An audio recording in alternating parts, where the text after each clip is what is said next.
안녕하세요. 대한민국의 알찬 방산 소식을 빠르고 정확하게 전달해드리는 한국필승TV입니다.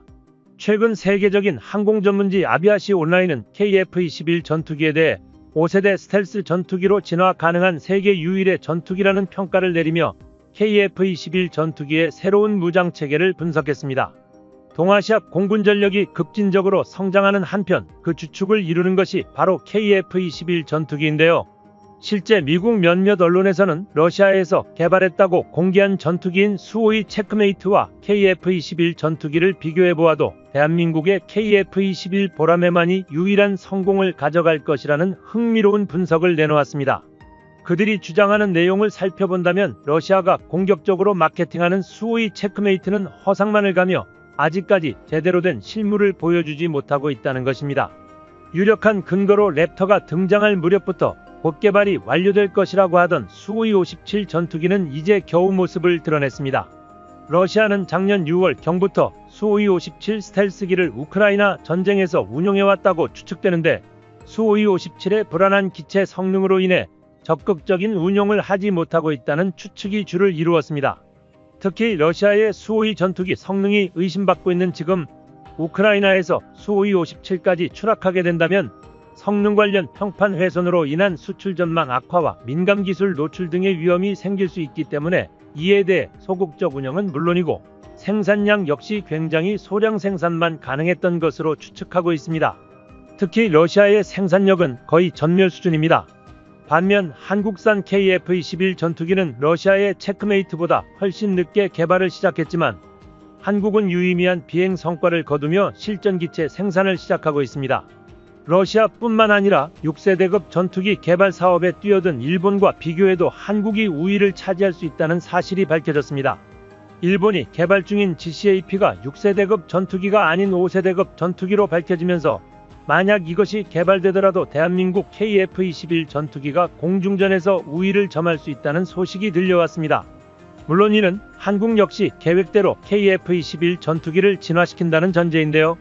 GCAP 전투기의 개발 완료 시점이 2035년인데 그 이전에 한국산 KF-21 전투기는 이를 뛰어넘는 전투기를 보유하고 있을 확률이 높다는 것입니다.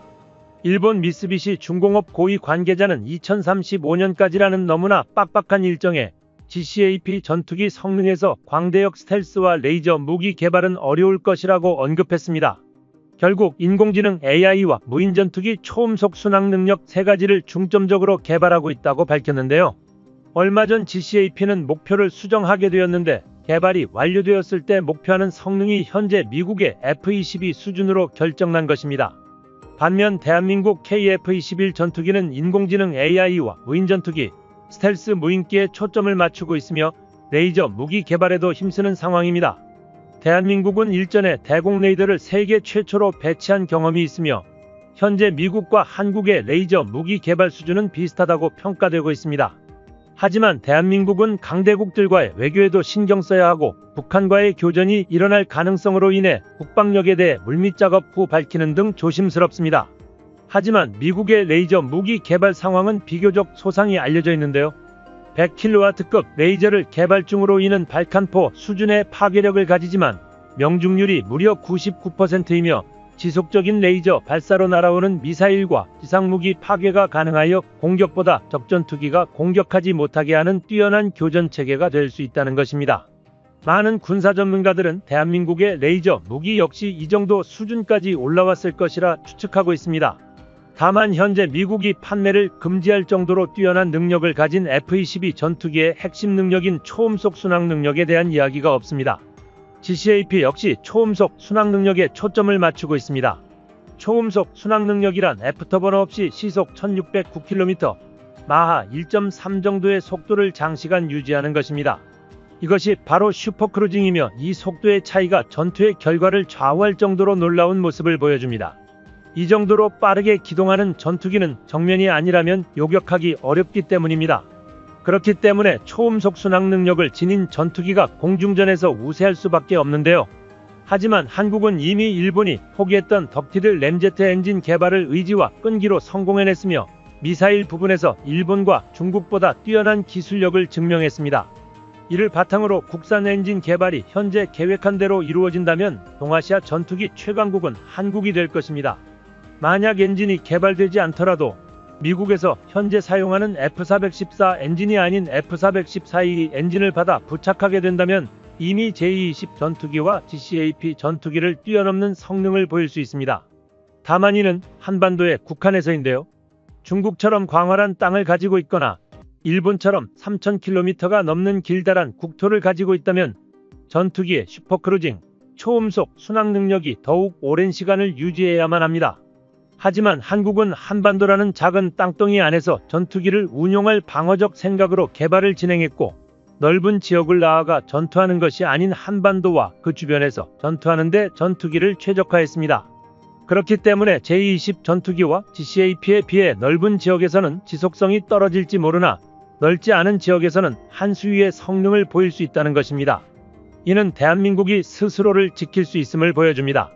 새로운 무기체계는 개발 과정에서 난항을 겪는 경우가 많은데 한국산 레이저 무기는 개발 과정에서 표적물에 대한 명중률을 100%까지 끌어올리며 놀라운 성과를 달성하였고 예정보다 2년이나 앞당겨 실전 배치를 했습니다.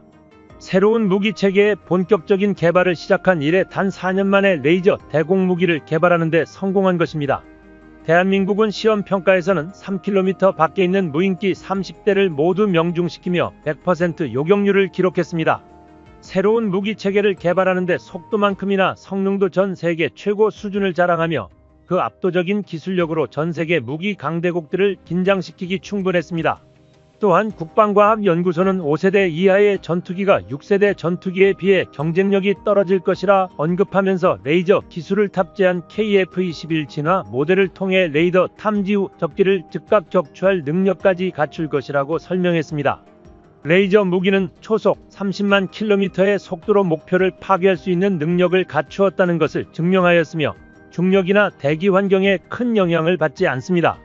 정밀도가 높고 신속한 대응이 가능한데 특히 운동역학적 탄도 계산이 필요 없는 레이저의 직진 특성은 무기 시스템에서 가장 큰 장점으로 작용합니다. KF-21 전투기에 탑재될 예정인 이 레이저 무기 개발은 국제적인 주목을 받고 있으며 6세대 전투기 무장체계의 일환으로 다른 국가들도 비슷한 기술을 개발 중입니다. 레이저 무기의 등장은 전통적인 무기 시스템에 비해 많은 장점을 제공하지만 이와 관련된 전술적, 윤리적, 법적 문제들도 함께 고려되어야 할 중요한 부분입니다. 이제 전투기 후발주자가 아닌 첨단 무기 개발의 선두에 서려고 하는 대한민국 레이저 무기 개발은 순식간에 이루어지고 있습니다. KF-21 전투기의 새로운 공격수단으로 레이저 요격 무기의 성과가 차차 드러나고 있습니다. 기존에 탑재된 레이저 요격 시스템은 미사일 자체를 격추하는 것이 아니라 미사일의 적외선 탐색기를 강력한 적외선 신호로 교란해 추적을 방해하는 수준이었지만 6세대 전투기 기술로 개발 중인 고에너지 레이저 지향성 에너지 무기는 미사일의 탐색기나 구동계를 파괴하여 격추하는 것을 목표로 하고 있습니다. 레이저 광학 병기를 장착하는 것은 미래 6세대 전투기의 필수 조건이기에 KF-21 전투기가 5세대를 넘어 6세대 전투기로 진화하기 위한 청사진을 그리고 있다고 카이 관계자가 언급했습니다. 대한민국 레이저 기술은 어느새 이스라엘과 미국과 같은 군사기술 선도국을 앞서고 있으며 한국산 광학무기가 완성된다면 무인기에 치명적인 천적이 될 것으로 예상됩니다. 한국이 레이저 무기의 선진국이라는 점은 미국도 실전 배치에 실패한 대공 레이저를 한국은 조기에 성공했다는 점에서 알 수 있습니다. 특히 군용 레이저 기술이 가장 발전한 곳은 한화에어로스페이스인데요. 2011년부터 국방과학연구소와 함께 광학 레이저, 고체 레이저, 광섬유 레이저 등 레이저 무기용 고에너지 레이저 발진기 개발에 참여하고 있습니다. 적의 미사일이 발사되면 적외선 센서로 20km 이상 떨어진 미사일을 감지한 후 14km 거리에서 추적하고 미사일이 10km 반경 내로 접근하면 목표 지시 레이저를 조사하여 반사된 레이저를 반파 적외선 센서로 탐지해 정밀 추적합니다. 미사일이 레이저의 최대 사정거리인 7km 이내로 진입하면 고출력 에너지를 발사하여 미사일을 요격하는 시스템입니다. 이 시스템은 추후 KF-21 전투기에 장착될 예정인 국산 타겟팅 포드를 강화한 것인데요. 국산 타겟팅 포드는 100만 화소의 냉각형 적외선 검출기를 이용해 주간과 야간에서 모두 표적을 정밀하게 탐지하고 추적하며 고출력 레이저를 조사해 유도탄 및 폭탄을 정밀 유도하는 전투기용 전자광학 장치입니다.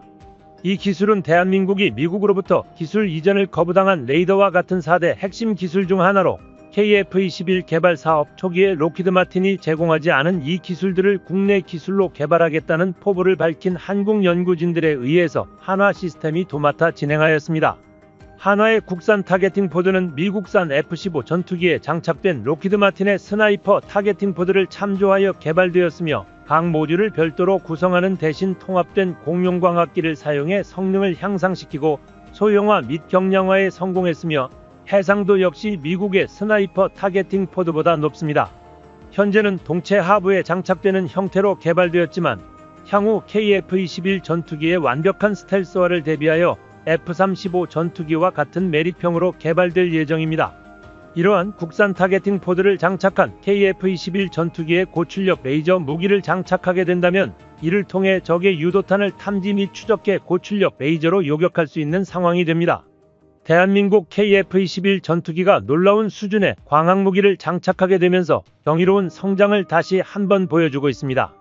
순식간에 수십 수백의 무인 드론을 격추시킬 한국산 공대공 레이저 무기가 빠르게 완성되길 기대합니다. 한국필승TV 시청해주셔서 감사합니다. 좋아요, 구독, 알림 설정 해두시면 언제나 신속하고 정확한 국방 소식 전달해드리겠습니다. 구독자 여러분 좋은 하루 보내세요.